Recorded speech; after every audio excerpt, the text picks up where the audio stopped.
前以后，我是许丽玲。下晝2點嘅，歡迎鄉親朋友到明路頭前，向下聽聽客家新新聞，來關心國內國外疫情嘅最新動態。嘅籌備人嘅行政院會臨時來開會，有關嘅按道嘅防疫規範，接下來就會天天嘅來表用嘅，為討內事來表用嘅，亦係6月初7，下月10日嘅頭一個禮拜。故說呢，有各嘅唐阿道亞雜好消息。當防疫，因為對疫情差唔多對1月底開始呢，國內也下呢就有當道嘅防疫規範，故做亞博嘅按道詳情管理無卡按叫嘅，成法受到當道防疫嘅規範，做嚟講千唔利片。故做呢6月初7早啲開始來解禁，大家亞雜好消息唐阿道，真見這麼歡喜，請期待。今日早晨呢，中央流行疫情指揮中心指揮官陳時中，繼續到廣播媒體來接受專訪。當講呢，佢就要親身來說明講，接下來6月初7起時，就會來做大解禁嘅。係講用愛先頭一個6月初7咧，一個時間點係用嚟托嘅。亦就係講愛各位也試着宣布結果後。代表講國內現時本土都冇新增加病例，台灣係個清安全第3期，故種呢將會先頭6月初72月起時開始做按道嘅防疫嘅解禁，接下來就愛開始推動防疫新生活咧。就是呢陳時中提出針對亞道嘅規範愛表用來做說明，先同大家來做重點嘅提醒。台中運輸將愛坐高鐵。台鐵也條呢，接下來針對 V 嘅按樣嘅來開放，韓國打茶單按樣嘅打乜嘅規範，期待下呢就會來說明。韓國另外從天陽宴、音樂會、從亞洲藝文嘅產業，韓國嘅運動產業，當然後去看野球比賽，冇像籃球比賽喲。接下來人數方面，咪會全規下嘅來給出一個管制。故做將自由車也種台中運輸工具，當個按樣嘅車呢，係唔係做得全部開放嘅？自由車做得來開放，就唔是繼續來遵守亞種梅花車，大家愛離下引導嘅，唔是嘅哦。韓國呢，車子當中開始食東西，唔過佢建議呢，亞種企業票，佢對亞態度很係怕保守。韓國佢建議亞博嘅大家愛養成亞種經營當好嘅習慣，建議韓係愛隨身帶電做咩來關心佢係樣嘅講。台灣係講做得順時眼個萬事揸相復期，連年8禮拜冇本土解案，行政人案順地6月初7開始，全台灣法通會大規模解禁，唔會再講限制各項法通嘅人數。到時節天然人、亞球場、台中運輸工期、各項社會法通嚟到管理規範，會轉到各主管機關停停。唔過對送鐵買機票，陳時中自家還係保留個態度。解禁的時候就是座位全部照着座位坐，那自由座也可以賣，但是要賣到說有點像超賣這樣子哈，上面要站的人，那一定要有一個相關的配套。全台灣解禁過後嘅新生活，包含天然人、音樂會、呢對語文法通，都唔是梅花錯，未做得實東西。不過肯係愛帶咗 M， 進入亞洲因素，未唔會再講限制2000做得開放，全部觀眾入場。傳統嘅維多實甲標嘅防疫措施，可能會變到衝擊嘅文化。對外，陳時中指導邊境聽眾會再講開放，不過會開放樣。進來之後，如果我們個人防疫的行程都做好。那傳播或是這樣的，好，接下來看指揮中心的現場。那就大概6月1號起，我們就固定徵用800萬片，那其他的就要開放。那也高興今天我們有經濟部的部長沈部長來跟大家再說明一下，相關其他的要怎麼樣去安排。好，那因為部長他2點半有行程，所以等一下沈部長講完之後，就有關於口罩的問題，大家就先問。好，那部長一定要2點半以前要離開。好，那我們是請沈部長。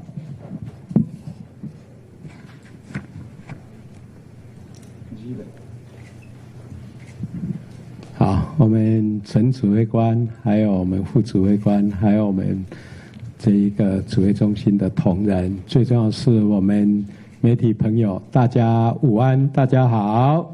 好，那我今天呢，來跟大家談口罩國家隊。要來打國際盃，那首先呢，談到我們口罩的國家隊，它已經完成階段性的任務。那過去呢，我們的產能從一開始的188萬片，那透过政府的采购机器以及民间新购的这些口罩机，陆续加入这个生产行列，我们的产能已经达到日产能这一个2000万片的一个产能。那疫情稳定了以后，那我们整个购买的需求也在下降之中，所以我们预估呢，未来大概我们每日的平均需求大概是在8000万片左右。所以从这个地方可以看得出来，在库存充足而且超过3亿片以后，所以呢，从6月1号我们就改采这个定额征用，国军退场。那这样的话也还可以来满足国内的需求。那谈到定额征用的部分，那我们就是预估国内基本需求是每日这一个800万片，那所以呢，我们从6月1号起采取定额征用的方式来满足国内的需求。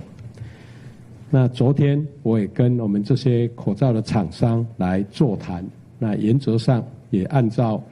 过去个别厂商他过去的实际征用量的比例来做分配，赋予他每一周应缴的量。那我们也会每一周来结算，当周如果有短少，那我们就要求下一周要来补齐。那这样的同时，我们也希望从6月1号起，我们就国军来停止支援，也就是国军来退场，但是我们的厂商还是要维持800万片以上的水准。那我利用这个机会，也要来感谢这一个国军弟兄姐妹，不管是现役的或者是后备的部分，就是从农历年开始，农历年后就开始来支援。尤其让我们感动的就是我们当天提需求，那国军呢隔天就可以来上工，真的让我们口罩厂商呢也感到相当的窝心。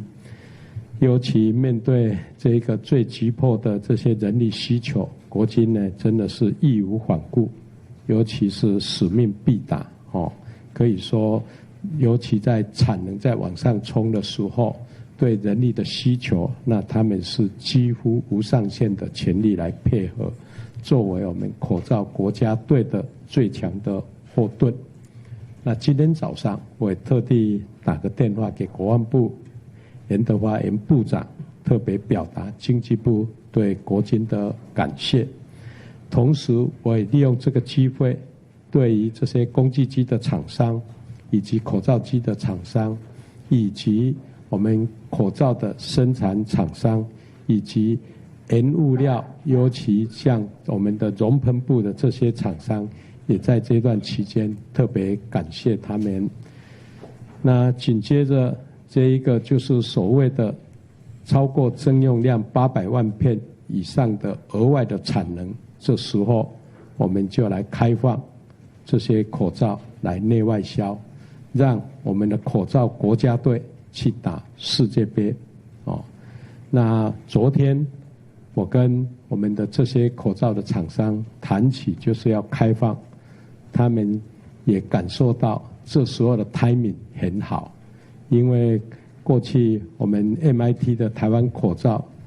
前一阵子已经透过 NY 已经打响了这一个名号，那目前还有一些国家还是受到疫情的影响，所以这时候来打这一个国际市场是最好的时机。所以昨天跟我们这些口罩的厂商谈起来，他们对于这件事情是相当的期待跟肯定。那也谈到大家关心的熔喷布最关键的这一个材料，那我们会在一定额度内来维持稳价稳量的一个机制。所以昨天我们也都跟我们的口罩的厂商也都谈好这个部分，那我们也就是准备所谓的800万片每天的产能，然后我们再给它大概1.4倍这样的一个量大概有11吨的熔喷布，来提供相对合理的价格，优先来供应国内的口罩的厂商，让他们能够呢稳价稳量的情况之下去打这个国际杯。但是我们也一直关心，开放了以后，我们如何来确保我们 MIT 的口罩的品质，来擦亮 MIT 的这样的一个招牌。所以我们也责成我们本部的标准检验局跟工业局以及贸易局跟我们纺织研究所来合作，最重要就是推出快闪检验、快速检验这样的一个随机抽样2种检验的机制。最重要就是不影响厂商的出货期程，不会造成厂商的困扰的前提下，做好品质的把关，让台湾制造 MIT 的口罩成为全世界最热门的防疫的用品。那谈到国内口罩数量，透过这样的机制，那我们不会来减少，所以在实名制的口罩也会继续买得到。那万一疫情有变化，定额征用量的量，我们会有弹性来调整机制。也就是说，陈部长有提到，万一低于1亿片的库存的时候，那我们就会从每日征用量的800万片改成为到1200万片，都已经跟厂商沟通完毕。那我们产业界也很乐意来配合。那大家关心就是市场开放，那我们同时实名制的口罩也来并存。那这样呢，可以说开放了以后，6月1号在市面上一般的通路就可以买得到口罩，价格也会回归市场机制。但是我们暂时还是维持实名制的购买，让有需求的民众一样可以买到14天9片，1片5块钱的口罩。我先做以上的一个说明。包括媒体朋友有没有什么要垂询的？好，请。2个关于口罩的问题，第一个就是价格哈，就是因为之前厂商有反映，就是说原物料有调涨，所以目前的这个口罩定价是5块钱，未来还是会回归，是不是有机会是回归自由市场？因为有部分的民众他担心会因此买到比较贵的口罩，那指挥中心对于价格有没有想法，就定一个上限或者是这个价格的范围？那第二个问题就是说，指挥官之前有提到，就是说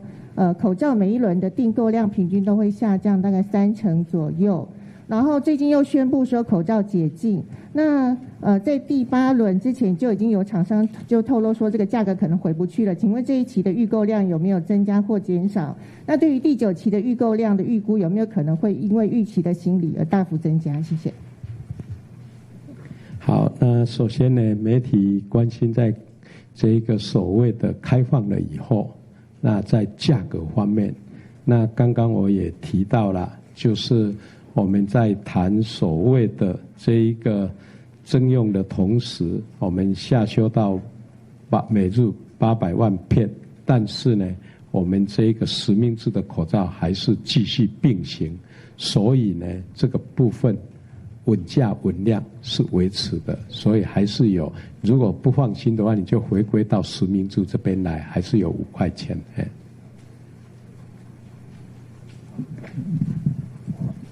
就是说那个14天9片那个还是持续，好，所以大家担心说大量购买没有问题，我们库存量很够，好，大家尽量买，好。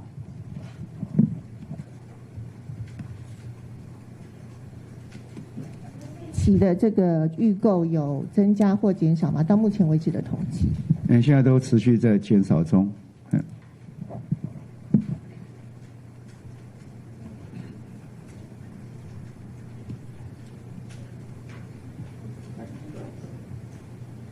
不好意思，公共电视提问，再追问一下沈部长，您刚刚的意思是说，如果回归自由机制的话，民众在市面上不是实名制的价格，一片可能大于5块钱，甚至没有上限。你们经济部没有这个上限的考量，是不是？以上，谢谢。这个部分就是刚我一直提到，就是双轨并行。如果说我们的民众他担心的话，那就回归到实名制来的话，那就可以满足大家期待的那一个所谓的5块钱的期望值。那至于市面上的部分，那这些厂商、通路商，他一定是怎么样要考虑到，因为现在实名制有5块嘛，所以呢，他一定会低于5块。到时候就是由这个人民去选择这样。等于我们这个实名制是一直都维持着所以基本的保证可以买得到的酒片这个价格不会变。那至于在自由市场上面，它还有我们的公平交易法第15条，业者之间不得有合意或共同调涨口罩价格的联合行为，那种公平交易法在管的沈部长好，自由时报。沈部长，请问一下就说你们在跟那个口罩业者在座谈的时候，业者们有没有说现在接到订单大概都是来自哪些国家？可能哪个国家最多？欧洲、美洲或是南美洲之类的？那他们这些订单呢，大概我们这样外销的话，一片口罩大概是多少钱？就是业者卖出去的。谢谢。昨天我们的这些口罩业者提到，可以说在这一个订单的市场方面，可以说蛮多的变化的这一种垂询。那但是呢，这个东西呢，我们昨天也在跟厂商谈，因为这些贸易商，甚至于海外的通路商，他也是一样多元询价量的话，业者要跟我讲1000万片，还有上至以亿为单位的这样的大单都有。那甚至于呢，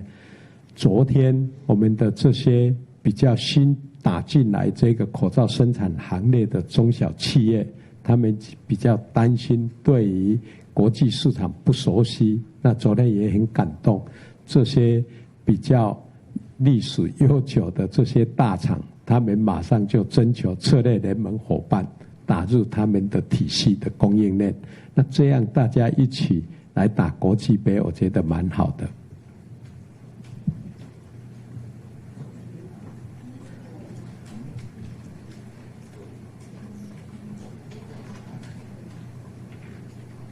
不好意思，我想要询问一下，所以实名制是一直都会持续着吗？就算以后就是疫情趋缓，疫苗研发出来，我们的实名制还是会继续延续吗？那这样子，因为实名制的话，可能会造成就是现在大家恢复自由市场，如果自由市场卖的比较便宜的话，大家就可能去自由市场买实名制，就没有人要预购了。那如果实名制预购量剩下多少的话，我们会完全让它退场呢？谢谢。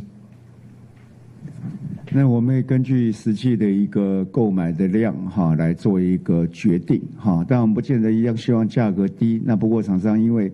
市场上供应足而有这样比较便宜的情况那我们也不反对。不过目前来讲，我们还是先要保证大家稳住这个价格，保证大家14天9片都有这样的一个前提来实行这样的政策。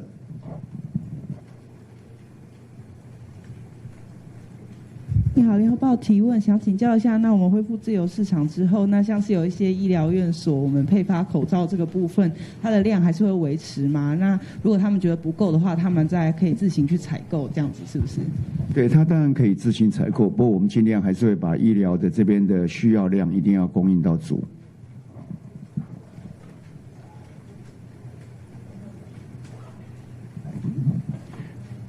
好，我想这问题也差不多，大概量是这样子我大概看了一下，大概我们最多的量是第7波的预购，就5月11号到5月25号，24号就是刚过去的前一个礼拜，那时候能够付款成功的有297万，297万人。然后第8波就是他这几天开始在领的，这一波里面大概是剩下大概185万。好，那最近这一波要6月8号到6月21号再领的，现在目前3天到今天中午为止，那付款成功的是26万，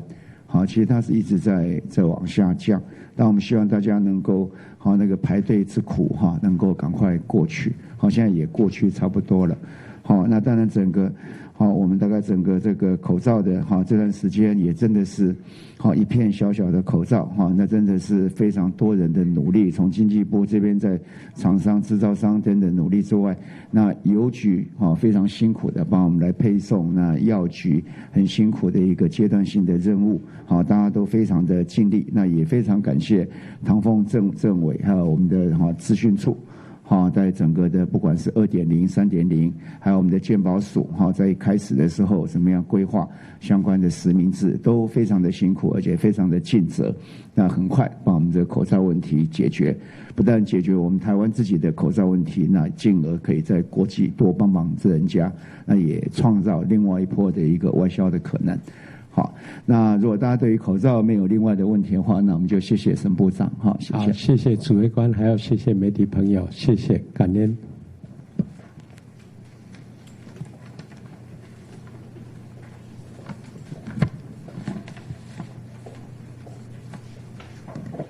那另外，大家昨天，大家关心的就是好的滞留在俄罗斯的国人哈，那昨天哈下午也回到台湾来。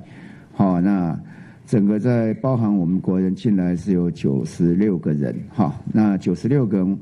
就我们有先安排登机检疫，因为这也是第一波哈，从俄罗斯这样子回来，虽然他经过日本然后再进来，不过我们还是登机检疫。那其中有9名哈是有相关的一些症状。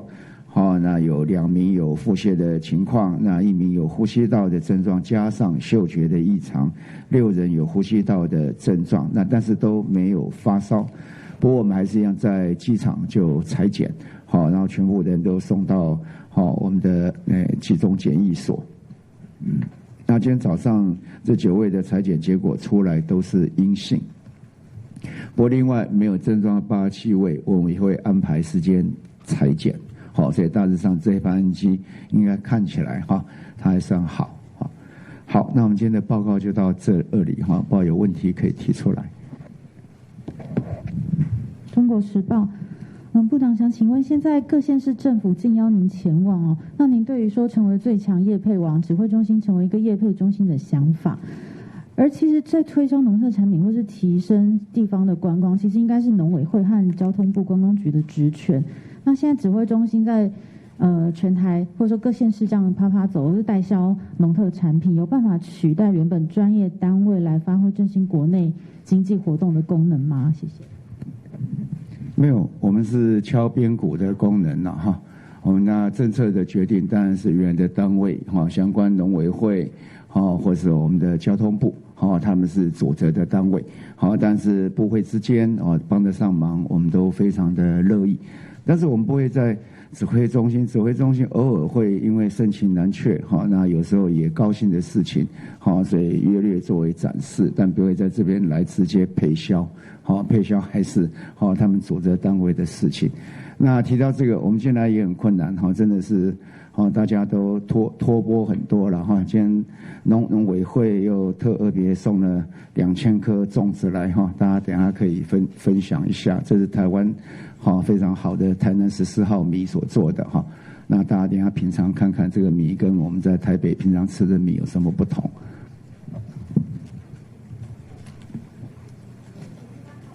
指挥官好，不好意思，想请教一下，就是这个疫情趋缓之后啊，像香港跟澳门他们都有取消每天的固定记者会，想问一下台湾这边大概什么时候这个记者会才会停止天天召开？那如果说要减少开记者会的话，会考量什么样的要件呢？谢谢。因为我们大概就6月7号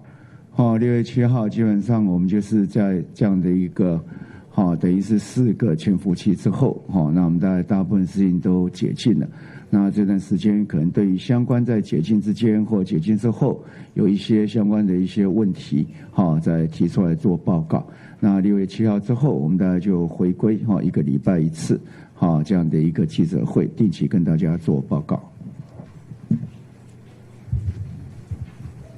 部长好，这边有两题，信传媒提问，这边有两题想请教。那第一题想要先请教张教授，就昨天指挥中心有指出说，磐石舰上首例发病是在3月10号，那当时尚未抵达帛琉，所以研判案例是在台湾时候遭到感染，3月10号可能有一些零星社区感染。不过名嘴沈富雄认为说，不能排除病毒可能来自帛琉。那黄立明教授也认为说，抗体呈阳性者恐怕不止8名。那这边指挥中心怎么看？然后第二题，就是也是追问一下刚刚，就是有媒体也是指出，现在部长除了防疫还身兼就是业配王振兴地方旅游，但这样可能很怕就是部长会很快耗尽体力或者是各种身心压力。那部长有没有面对什么样的压力？谢谢。好，有关于磐石舰队的昨天的这些确诊跟极可能病例的个案，昨天都跟大家做了一些说明哦。那确诊个案当然很清楚，它就是 PCR 检测阳性嘛，这是没有疑虑的。那这个3月10号这一个个案确实也是 PCR 检测是阳性的哦。那而且它的发病的时间点也非常清楚，那症状也是算是典型的我们看到的这些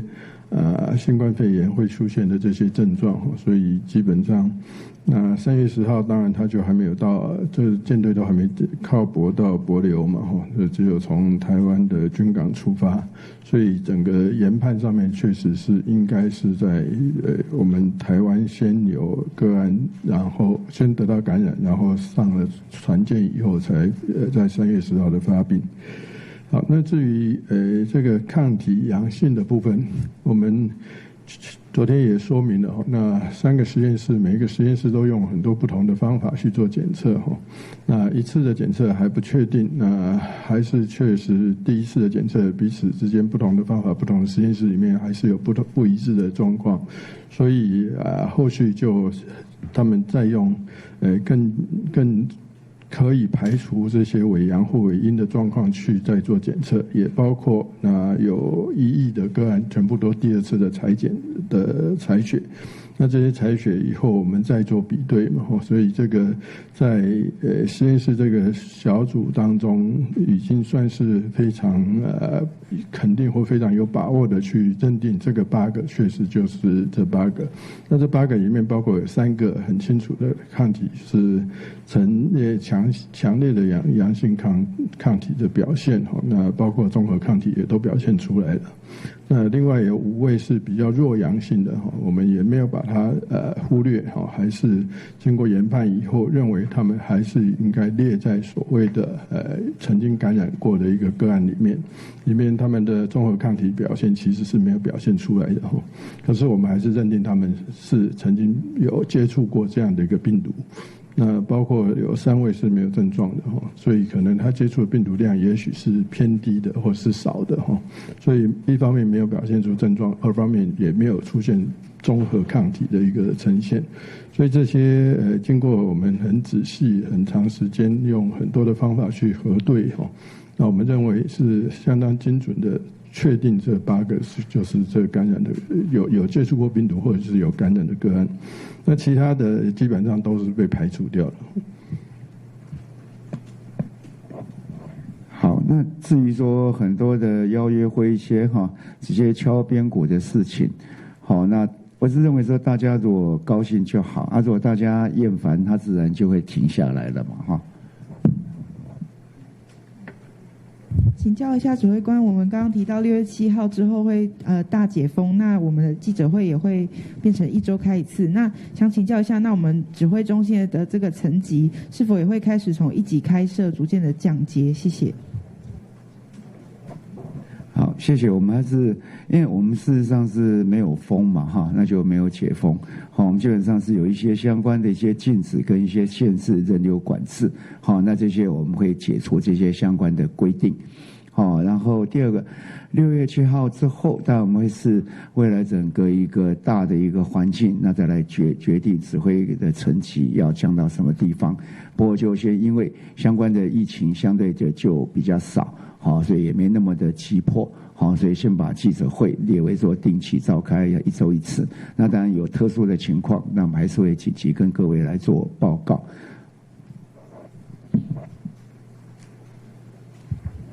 年代一电视这边想请问，就是部长早上有说餐饮业6月7号还是会管制，但是高铁却可以吃东西。那我们想知道的是，为什么交通解禁，餐饮业还是需要隔板、社交距离这些？谢谢。因为在里面就流动的人，因为那个是比较非固定的座位在。我刚才讲就是说，如果有特定的人、固定的座位，只要有适当的一个距离隔开，那其实在吃饭的时候我们是可以不限制，不过能够实施一个10连制是会比较好。那至于在说比较小的餐厅，我也觉得这一关很难。但是能够做还是要尽量做，因为有时候像我们在外面用餐，有的桌子非常的小，其实隔得非常的近，那又是不特定的对象，所以能够有相关的一个区隔是比较好的。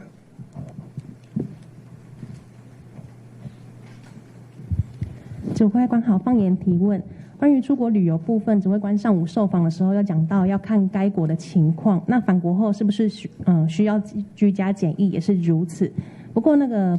零确诊的帛琉提出优先考量与台湾共同成立安全旅行圈，那帛琉会不会在首波的开放名单当中，也有可能是返国不需要居家检疫的国家吗？谢谢。当然，任何可能性都会有可能嘛，那不过就是如果要这样子相对的2个国家这样在谈，那就要先建立互相认证的一个机制，那这些我想未来都会持续的来谈。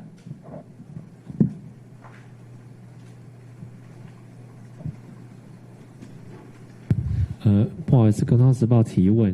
就是有关这个台湾很多的所谓的对船公司来说，有很多船的零件都是购买自这个大陆。那因为有一些这个船的零件需要这个工程师或技术人员来协助，那因为目前疫情的关系，这些大陆籍的工程师跟技术人员至今都没有办法来这样子，可是也造成了船公司的一些工程的延误。但是因为现在疫情也趋缓了，好像到现在都还没有办法进来。那还有同类型的问题就是船员的部分，因为目前好像各国的船员其实都可以来台湾，但是唯独只有大陆籍的船员没有办法来，被这个船公司进行人力的调派或者是接船。那就造成船公司很大的困扰，所以是像针对这样大陆籍的船零件或船务方面的工程师、技术人员或船员，到现在为止还没有办法来台湾。那指挥中心我们的考量是什么？那我们会请陆委会来协助放宽吗？谢谢。第一个就是我们现在似乎对于在中港澳跟其他的一个非本国籍的似乎在这一方面是没有很大的差别，在经贸、商业、旅游是可以的。那当然要根据它怎么样的一个需要。至于要更大规模的一个开放，那可能这些相关经济部或相关有关单位可以跟我们来提出。不过目前是没有说，就是中国籍的就不行，然后外国籍的可以，并没有这样的一个针对性的规定。经贸的、商务的、驻点的、商业驻点，这都是可以的范围。那这两边都是一样的。所以意思说，如果卡关的情况，有关单位可以跟我们指挥中心来做提出这样子嘛？规定上没有特别针对它不行，这两个都是一样，有些相关开放的是一样。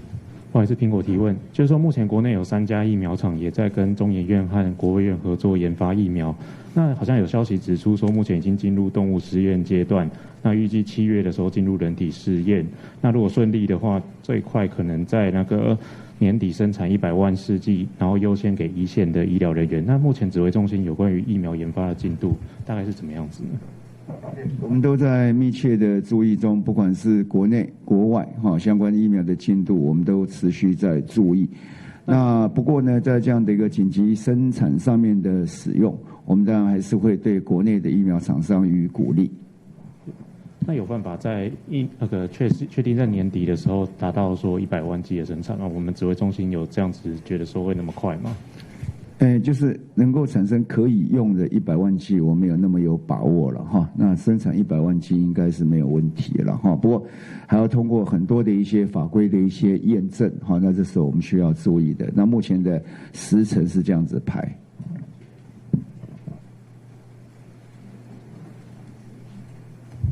部部长你好 ，TVBS 提问。那目前部长这几天的行程是周4新竹，周5桃园，周6台南。那刚刚有说又可能会增加台中嘛？那等于说部长你这几天就在台湾的西半部，就等于是绕了半圈。那刚刚也有说到，就是大家都很欢迎你去，但是台湾民众其实很担心的就是部长你的身体可能会撑不过来，那你怎么看？那另外一个问题就是说，我们什么时候可以开放国与国的边境？因为刚刚我们有提到说要建立2国互相认证的这个机制嘛。那除了这一个之外，还有没有具体的说法？比如说像是台大公卫他们之前有提说那个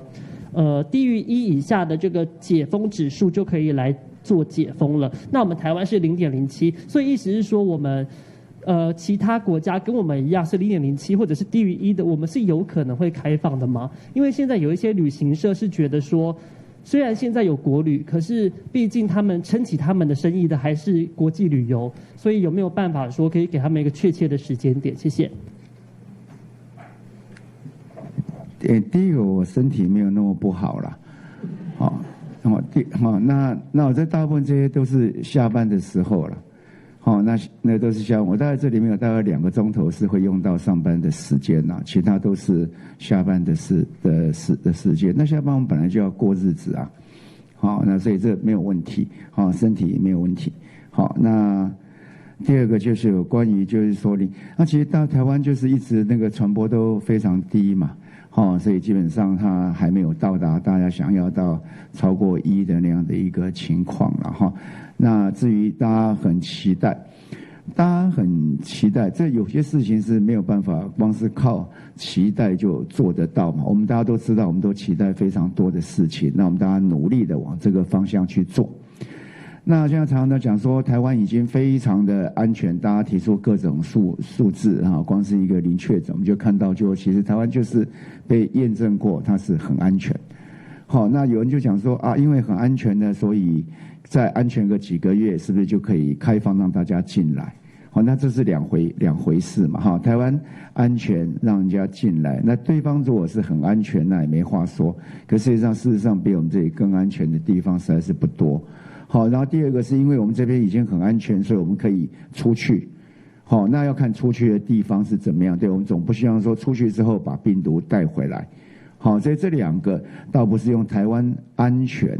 而来开放边境，这是2件事情。是要看台湾对于未来的这样的一个如果有病毒的入侵的时候，我们的抵抗力够不够？不在台湾有没有？在台湾抵抗力强不强嘛？那我们现在要靠的抵抗力是什么？就是我们常常讲的是健康行为跟防疫新生活嘛。所以未来边界开放就跟我们这防疫的新生活执行的到底彻底不彻底就有很大的一个关系。那我们会订立相关的指标来监测我们整个社会的一个健康行为是不是足以达到可以在个人之间把我们这样的一个传播链切断的这样的可能性。然后第二，当然还是要回到我们本来疫调的能力嘛，疫调能力在这几个月证明我们是相当可以。那第三个要看我们的医疗的能力能不能承担风险。那现在因为病例已经趋近非常少，现在大概剩下10几位嘛那所以我们的医疗量能是足的，那就剩下来就是我们这个防疫新生活这样的一个超前部署是不是能够做得好？我讲一个更明显说，如果我们今天不准备开放边境，其实台湾现在什么都可以不用做。以台湾现在的情况，什么都可以不用做，它也是很安全。可是问题是我们不可能置外于世界嘛。所以我们现在这个防疫新生活，并不是为了现在在台湾去维持现在的安全的情况，是为了要开放边境跟世界当朋友做的超前部署。这样可能大家会比较，大家常常有人在问我这个问题，说那台湾已经很安全了，为什么还要戴口罩？那就是要把戴口罩这些相关的行为就内化，把防疫新生活内化，做我们的生活一部分。那作为未来开放的时候，万一我们当然会把这个守得很紧，但是万一有漏网之鱼的时候，那因为我们个人的防线做得好，它不会对台湾形成灾害。整个概念上应该是这样子的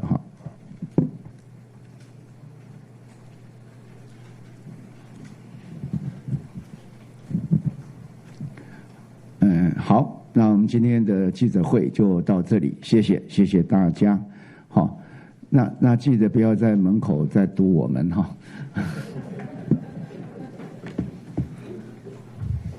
那有那个粽子会，等一下会请大家来吃看看，它就叫做台南14号糙米跟杂粮等特制而成。部长，不好意思，那台中的行程有确定要去吗？内容大概还没确定，我实在是没有时间去，但我有交代，就是说那去台南就在回程的时候就去台中这样子。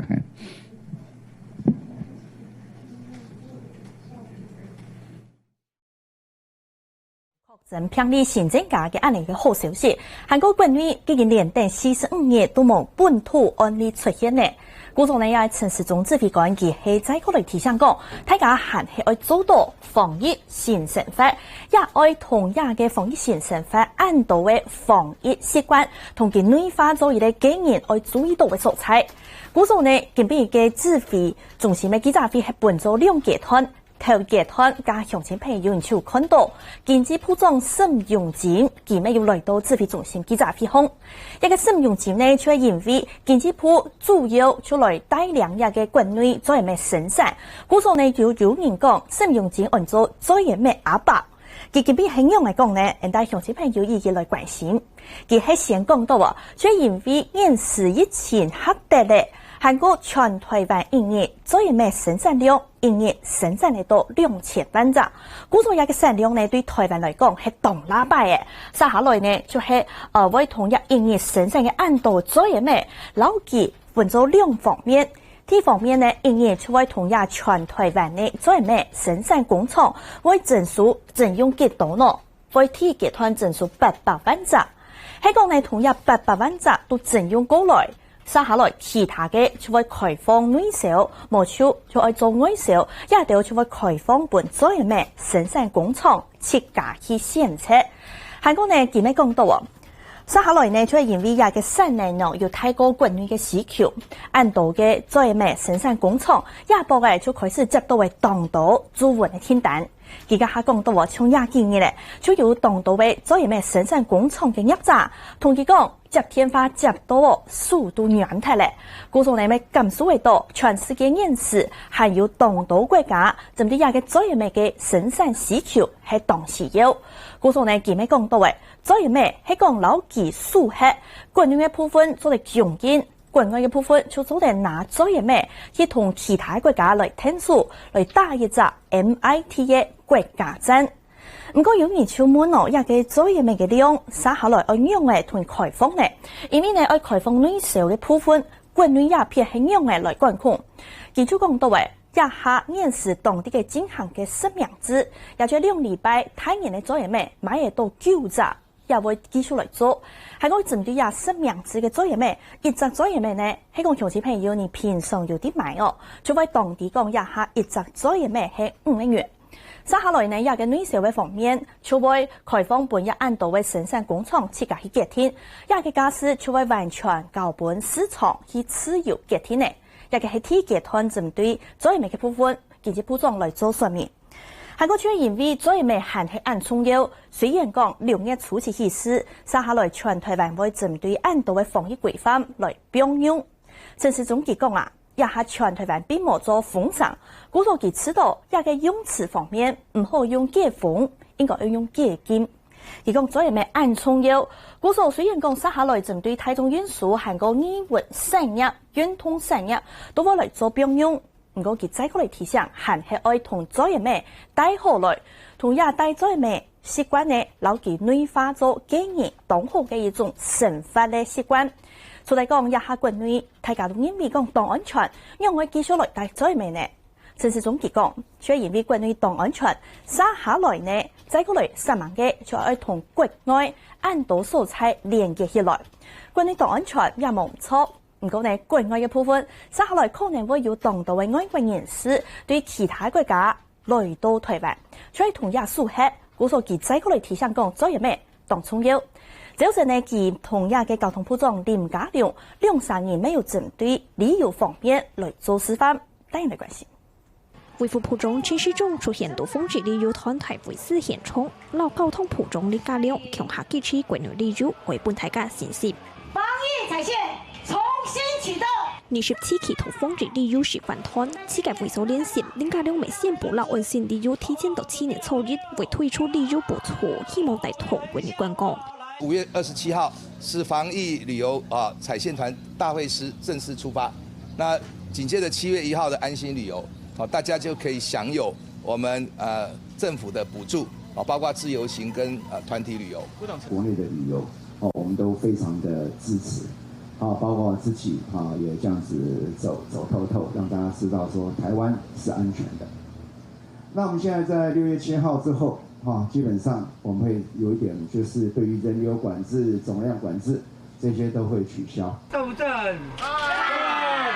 会议比赛，旅游业者未想嘅家到台北出发到花莲推动，又做了32年嘅业者讨谈，不是多多安利会嘅之前，希望礼拜示范团做得到国内旅游带起来。整个全部的旅游业是完全的生计完全没了，所以这次的重创是非常大的。那我们希望是，那这一次因为疫情是慢慢好了，那我们也是希望是说从这里开始起步，那我们有信心。把整个我们旅游业的生机给恢复起来。风之旅游示范团做好风之游览差为美容美发错，協助美2-3年日見，2-3年日創作年節，示範嘅部分係推出概念出，觀光3年3萬推同立配合，希望增進民眾對國內旅遊嘅信心。下個新聞風景車前面至台北報道。好，看到旅遊同觀光係做嚟講連結強下。家下呢，較早以前，陳時中佢早上去參加一個廣播媒體專訪，家下沒有嚟說明講，另外做嚟開放自由槽呢，就因為自由槽呢，針對一按當年去坐高鐵，也係針對人數，係講係馬上去坐，也係揸咗嘅多嘅，故所做嚟嚟開放自由槽。好，針對亞嘅疫情方面，接下來我建議咩？客家新聞呢，就有對亞禮拜起始來針對無窮樣影響嘅層面來推出嚟亞一線星期一呢嘅報道。亞禮拜呢，當然嘅12點半動作新聞，下個暗夜7點嘅暗夜新聞都會有相關嘅報道。你像鄉親朋友聽到客家新聞呢，針對無窮樣層面受到疫情嘅暗度影響。向下來關心，接下來按照來看到傳染業呢，亞博嘅係受到乜嘅影響？因為有當到點嘅傳統，家家都講疫情方面來影響呢，故所有當當人亞博嘅真實啦，家就唔敢出去攞買食東西，開始喺屋卡當中來做，係個喺個愛去餐館去點嘅向下來示範，要講講櫃台成員始終向下會有全次感染嘅風險。接下來入閘按樣嚟應來看。中華擺渡作黨做福利布置，釐清下底的指揮中心表量限制，開放示範人數做得有250個人，跳擺13日足，一下個做80日足，按上做得幾盤，差唔多30日足嘅中心分人，入閘每幾家都5日大盤分簽提年，日本新年都按新盤分離，分人主分數都10年開始有下多嘞。尤其是在指揮中心，他們開放250人這個人數的限制之後，我們在5月底的婚宴幾乎都保留，沒有再做繼續取消了。那大部分的客人都把婚宴延期到10月到12月，所以我們目前檔期最滿的是在第4季。你好，需要焗烤意大利麵，1杯100元哦。不過你清查響盤店入閘，每次家推出高級嘅盤包，從外帶勝利，當就開始買模板店中叫100份嘅盤包都賣搶搶。如果出聽外帶串店，入閘面對白灰串店又便宜，當就是盤是團人好多，多多朋友每出到行行到朋友用下是盤。最近剛好就是連續多日零確診嘛，所以就覺得可以約一些朋友來一起吃個飯，出來外面吃個飯，因為在家也悶很久了。然後另外一個是，其實餐廳很多都有做一些消毒的措施，或者說進來會幫你量體溫啊，然後酒精讓你洗手，然後對，所以就覺得其實還蠻安心的。如果你下摩嚟會啲客專天日節未受嘅動作，出得推出打針，有咗未希望觀光局過後推出嘅補助方案，做得大同觀光。國人的部分，我們一直在做推廣跟促銷活動。那剛好最近政府也準備要做一些安心旅遊的補助或是優惠，那我們也會合作一起進行。那我們也蠻樂觀其成的，希望政府能夠趕快進行這一塊。李清下底咧开始启动风日先生法院同关公桥宣布退出三界团嘅风日处事平阳退同草案，挑日界团为有利用两家自家出团谈路做示范，退出损失中嘅风日利用，对27起事有3年两家嘅利用为起到全台湾50人嘅经验。那我想经过的这一次的踩线，如果没有问题的话，我相信很快国人应该可以对我们的国旅恢复要有很快有信心。第二届团结案先了，交通部为到8年推出国旅执行方案，按顺照本章嘅超动利用补助现实，为了国旅利用时冲大起来。不过对第三届团嘅边境解放，很爱等到10年过后，李行公会全力会希望最好第8年就做得停停的开放，结果老观光经济做起来。旅游业的话，做澳棒、英棒的，可能到目前为止还是一个客人都没有。我们也希望看能不能早一点，在10月以前。最好我们能够在8月以后就赶快把一些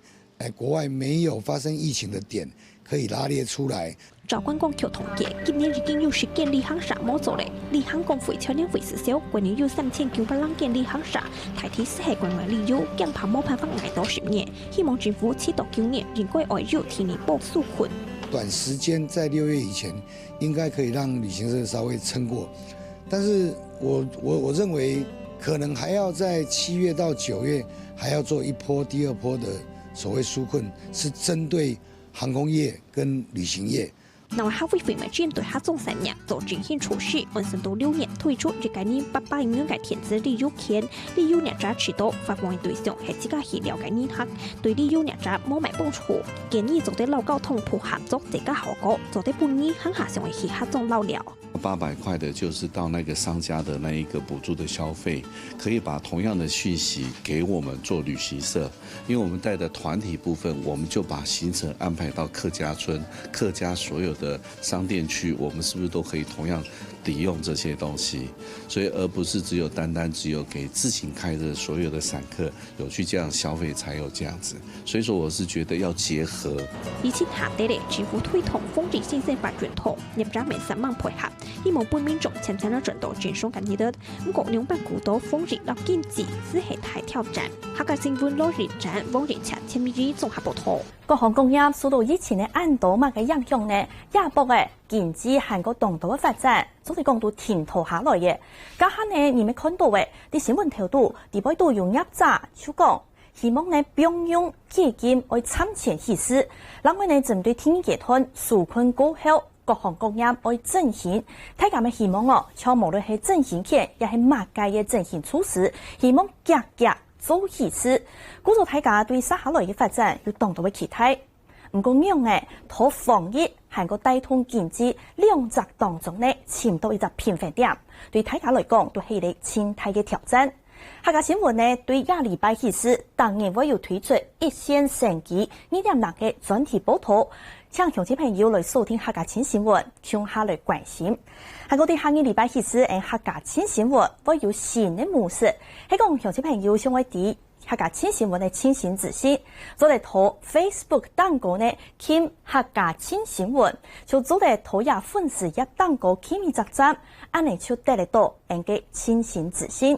天公日9點半準時再會。台灣風日總統站，疫情合環保咧。疫情當中有乜嘅勝利合作，有嚟到透露呢？風日先生法院通，嚴師展開。客家新聞老人強下，守護台灣。